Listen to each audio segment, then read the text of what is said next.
Hey guys, welcome back to the channel. I may have made a really bad purchase, and that purchase is a welder. Why is that a bad purchase? Well, I've never welded before, so technically I don't know how to weld. Thus, the value I'm going to get out of the welder is probably never going to equate to the amount that I paid for it. So why did I get it? Well, I've always wanted to weld, and there's a lot of projects on the car that require welding, and so I figured, what the hell? So I went with the Miller Multimatic 220. The reason for that is because it can do stick welding, MIG welding, and TIG welding.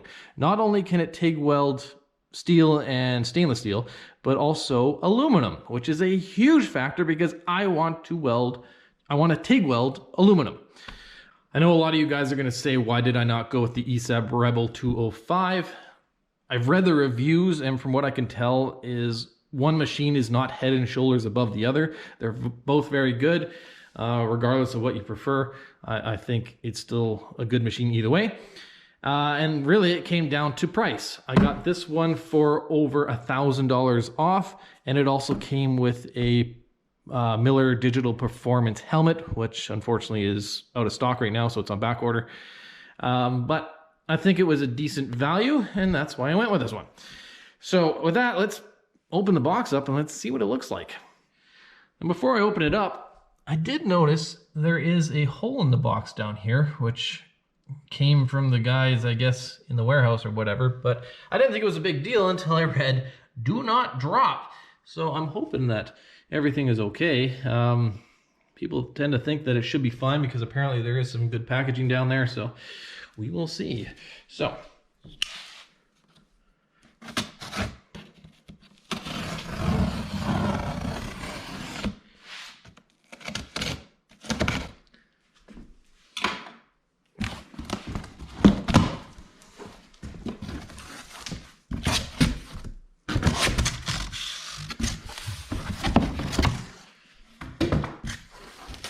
okay. Owner's manual. This might be useful for me.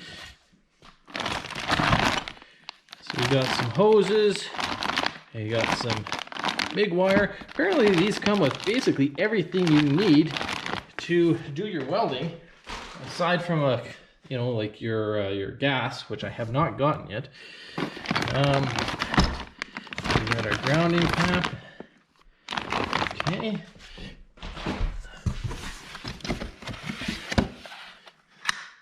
So our two different valves, because obviously you cannot use the same gas for MIG and TIG.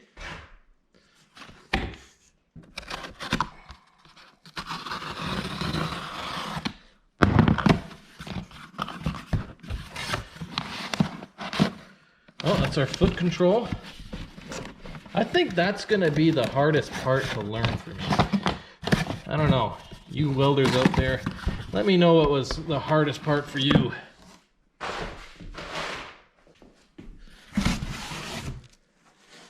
And there is our big boy.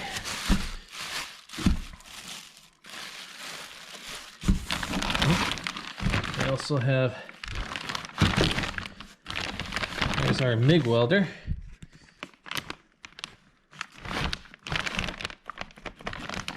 Okay. Something on this side.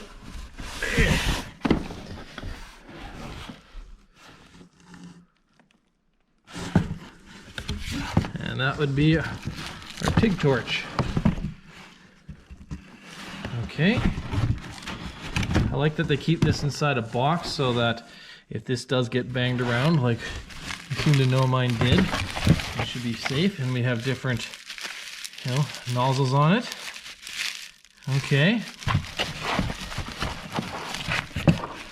Again, you welders, if you have a preferred nozzle to use, let me know.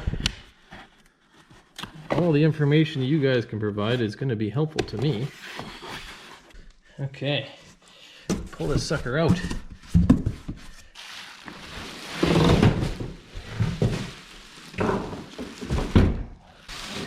Now they say it's 56 pounds.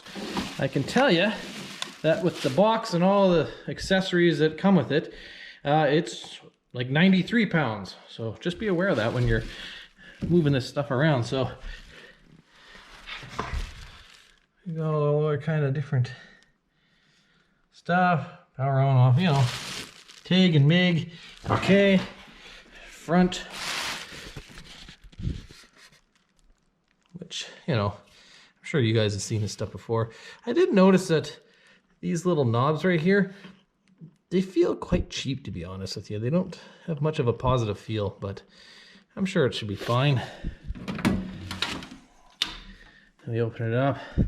This is what I like the most, is that there's a lot of auto settings, and this is probably on any welder out there, but you know, it's telling me for steel wire welding and aluminum wire welding, TIG wire for steel and aluminum.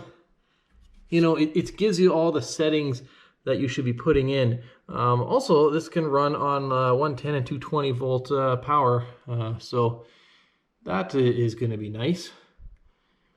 But I will have to do some wiring modifications to my garage just to ensure that I have clean, adequate power. And we have, maybe I'll read some of that. All right, well, that is the unboxing of the Miller Multimatic 220. It all looks pretty good. I'm excited to use it. It's not gonna be anytime soon that I'm gonna use it, because right now it's like minus 35 degrees Celsius. Too cold, not gonna bother. Plus, I don't even have the gas yet. So this is where I'm gonna lean on you guys to maybe give me some advice, what tanks I should get. I was thinking some 80 cubic foot tanks, but is that gonna be enough? Is it too much? Should I get the 55 or the 110s? I don't know. I mean, I'm not gonna be doing any kind of commercial welding and no enormous projects, but you know, if you have any places I should look to get some used tanks, I'm hoping to get some used tanks that are cheaper. I'm hoping I don't have to buy some brand new ones, plus the fact I can't even seem to find the 80 ones right now. But yeah, you got any tips on that? Great.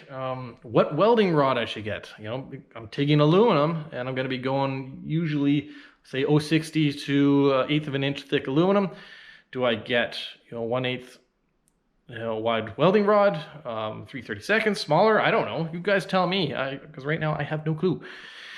Maybe different materials. I don't know. What else should I get? Anything, you know, gloves, jackets, any kind of consumables that I may need, or the ones I should stay away from. Whatever you guys have for advice, throw it in the comments. I'm going to read it. I want to know anything you have that's useful information for me.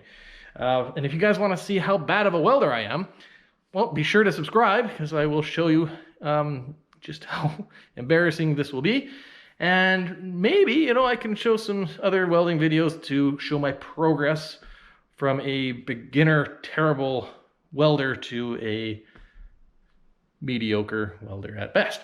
But, you know, I will at least show you what I can do, and hopefully I can get to the point where I'm confident and comfortable enough to weld on, you know, the car, where, you know, structure and, you know, quality of welds becomes more important. So stay tuned, you know, subscribe, hit that like button, and comment. Please give me some comments. I appreciate that. And as always, thanks for watching.